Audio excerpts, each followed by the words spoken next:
China has been increasingly combative amidst the COVID crisis, from India to Vietnam to Taiwan to Hong Kong. With me is a very special guest today. With me is the president of the Tibetan government in exile. So welcome to WION. My first question to you is, what is the reason that China has been so combative amidst a major global pandemic? We have seen from India to across the world, there have been issues with China, it seems, is cropping up.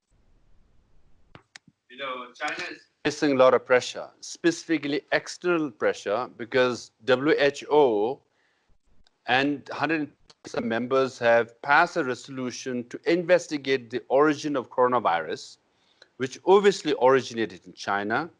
And then, they're also getting blamed because they try to hide the spread of coronavirus at the initial stage from 3 weeks to 6 weeks, and the whole world lost their time, right? Time to prepare in dealing with the coronavirus pandemic. So they're getting blamed. And number two, coronavirus has really impacted the global economy. All the countries in the world are negatively impacted, and they lost so much of the economy because of coronavirus. And hence, China is coming under pressure. They are trying to distract the international community with specific countries, as you mentioned, from South China Sea to East China Sea to the border of India. They're trying to distract it by, with all these incursions and the tragedy, which is very unfortunate. So our condolences, go out to all those family members, of Jawans who died. Mm-hmm. So I was coming to that. We have seen the increased tensions between Beijing and New Delhi over the border route. We have also seen the skirmishes in which India lost 20 of its soldiers. How do you see this pattern by the Chinese suddenly after 40 years, China indulging in a strong action in terms of the border route between India and China? For the last 60 years, we have been repeating this as a mantra, and it's a fact that if you look at the map of China, the Han Chinese populated territory is only 40% of the area. Rest of 60% include Tibet, which is 1/5 of China, some say so, Xinjiang, Inner Mongolia, and Manchuria, and all that. So if you look at the Chinese empire, it has expanded because of invasion and encroachment. And then in 60s, after the occupation of Tibet, Chinese leaders like Mao Zedong and others have said, Tibet is the palm. Now they have to go after 5 fingers. That's Ladakh, Nepal, Bhutan, Sikkim, and Arunachal Pradesh. So in 2017, you have Doklam incident, which bordered, Sikkim and Bhutan, and then now you have in Ladakh. So this is all part of the grand long-term strategy of expansionist strategy that they had, which they're implementing now. And then, unfortunately, it has turned violent in recent case in Ladakh. Mm-hmm. So what would you suggest to countries like perhaps Nepal over this increased encroachment by the Chinese? To Nepal and to all the neighboring countries, we've been saying the same thing. The way Tibet was occupied, right? So first they said, we will build a road connecting China to Tibet. This will bring prosperity to Tibetans. Once the road was built, they brought trucks, tanks, guns, and soon they occupied us. In the process, they have a very shrewd strategy, which is called elite co-optation, to co-opt or buy off all the elite. Go after your leaders, political leaders. Go after your business people. Go after your intellectuals, right? Go after your journalists and go after your dharmic leaders. So they buy off each of the sectors of the community which are elite at the top. So when the actual occupation happens, you realize that elite in the country is divided. One supporting China and one supporting their own country. So in all the neighboring countries, all over the world, this is the process, the procedure or the strategy that they implement. They implemented in Tibet 60 years ago, and they're implementing it now in Nepal and all the countries around the world. So the blueprint that they use in Tibet, they're using it everywhere, including in Nepal. So this is taking place in Nepal. So what happened to Tibet? Could happen to India, could happen to Nepal, could happen to Bangladesh, could happen to Maldives and Sri Lanka. So we just say, learn from us, be careful. So you were saying, sir, that the Chinese are trying to buy perhaps the elite in Nepal? They do it everywhere. They do it in Europe. They do it in Australia. I've been to Australia. The former foreign minister of Australia is the, what do they call, biggest consultant, in support of the Chinese government. You go to Europe. There are so many European countries where former ministers are used, or they are the, best spokesperson defending China, and being a, what do you call, advocate for Chinese investment and relationship with China and so on and so forth. When you see this happening in rich countries around the world, you won't be surprised it's happening in Nepal, and it is, to some extent, they're making efforts even in India, so they do it all the time. Interesting, sir. But what do you think, sir, is the option in front of New Delhi? Do you think that military options are available in terms of, if you look at the power differential, not only with India and China, but rest of the region? The military option, because we believe in ahimsa, non-violence, should be the last one and should be only in self-defense, right? We advocate non-violence, we advocate ahimsa, we advocate dialogue is the best way to solve any issue.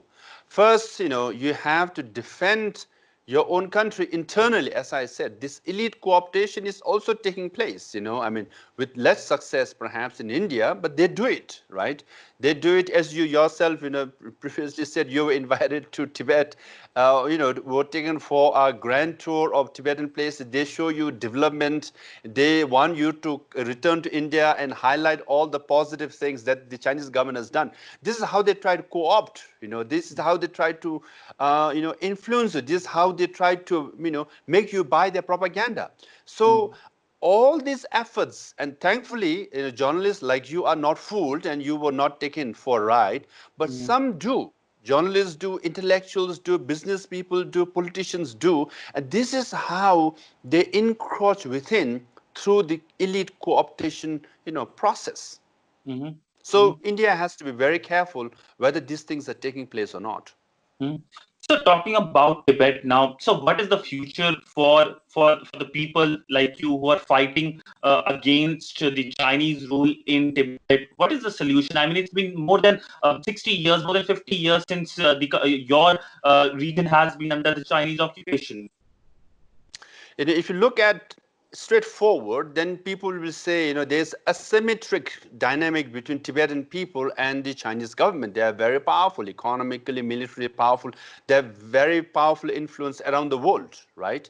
And so we are weaker in that sense. But if you look at the past 60 years, they destroyed 98% of monasteries and nunneries. They destroyed 99% of monks and nuns.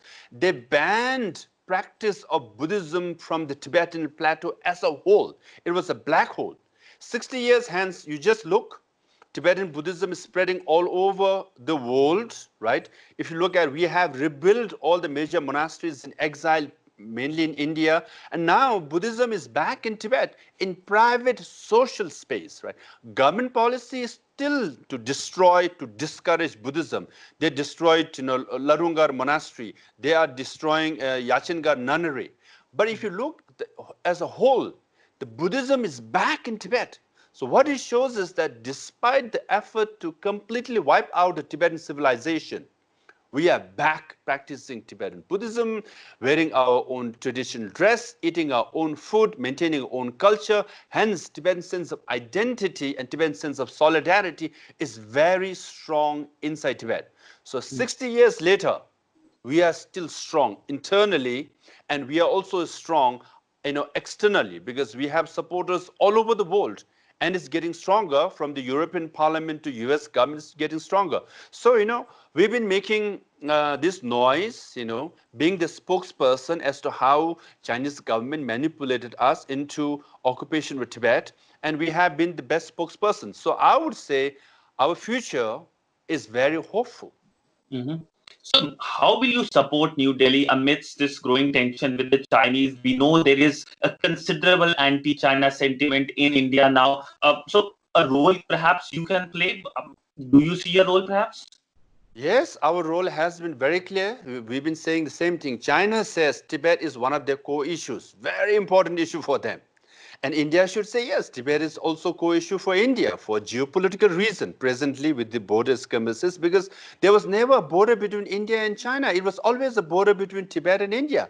Let's go back to 1950s and 1940s. You don't need even policemen to patrol the border, right? Now you have battalions after battalions, regiments after regiments of Indian forces. They're spending billions of dollars defending the border, which was not necessary because Tibet acted as the buffer zone and it was a demilitarized border. And that's what we have to go back and we should say, if you solve the issue of Tibet, you can address the border issue. That's number one. And number two, awareness about Tibet is very, very less, minimal in India. For example, if you go to America, you go to Harvard University, Cornell University, or Columbia University, or Virginia University, there are Tibetan studies program. There are Tibetan Buddhism or Nalanda studies program all over. You go to Europe. But in India, now tell me how many major universities have Tibetan studies program? Now you have Doklam incident. I remember 2017, some journalists, people are asking, how do you define the term Doklam? It's a Tibetan word, Toklam. Now, not many experts knew that, right? If you don't have Tibetan studies program, universities where Tibetan PhDs, Tibetan scholars can come and teach, you have to create awareness among the general population. At least the students and the intellectuals should know what happened to Tibet, what is this Tibet all about, then you will be better prepared. So you must have this kind of program at the university level. So this is what we want to see. But sir, are you also intending to say that India should junk the one China policy? Now, one China policy was created solely for Taiwan, because they have this one China, two interpretation concept, right? So then the one China was defined by China and then they shared it with the rest of the world. Now under this umbrella, Tibet and Hong Kong and other issues are also brought into. But this one China was specifically for Taiwan. Now people in Taiwan, including the ambassador of Taiwan to India, is saying it's time for India to review one China policy for Taiwan, right? So if Taiwan, the main target or the main client is saying so, Indian government should look into it, why Taiwan is saying it and what India could do. So my final question, we know Hong Kong is in the news for obvious reasons, your new security law. What do you think about this? Do you think that it's time that the world should be more vocal about Hong Kong, what's happening in Hong Kong? Of course, people in Hong Kong are simply advocating their basic freedom and basic human rights, right to assembly, right to freedom of speech and democracy. So now on them, the national security law is imposed. Again, here, we have been the first victim of national security law. There's so many security laws are passed in Tibet. Each time the security law is passed, it essentially means that security is more important than individual freedom. Security more important than freedom of speech. Security more important than demonstration. Whenever there is a law is passed on unity, unity is more important than diversity. Unity essentially means co-optation and cultural assimilation. So we have seen this in Tibet. So people in Hong Kong should also study what is this origin of security law in Tibet and how it is being interpreted now, explain one way, implemented differently, and then exploited finally. These are the things people can understand. So that's why we say you have to study the issue of Tibet to understand the mindset, the manipulation and strategy of the Chinese government, be it for India, be it for Nepal, be it for Hong Kong. So Tibet is the issue that people need to pay attention. Also, to begin with, I think even the news media can say, yes, at present the border is between India and China, but actually historically it was always between Tibet and India, and explain the historical status of Tibet as a zone of peace, as a demilitarized border. These are important reminders for people to know. So I know I've asked my last question, but one additional question: Are you hopeful? Yes. Are you hopeful that the grand building behind you, the Potala Palace, which is a symbol of Tibet for centuries, you will be able to one day go in that building? Of course, that's why I'm sitting right next to the building with the national flag, with the our lion, clearly displayed in our national flag. This is our symbol, this is our movement, a peaceful, non-violent one led by a great 14th Dalai Lama of Tibet. So one day soon, you will see us Tibetans back in Tibet and His Holiness Dalai Lama right in the Potala building. Well, thank you so much, sir, for speaking to WION so extensively and talking about how this is a China, very aggressive China, and world should be wary of it. Yes, thank you so much, Sidhanji.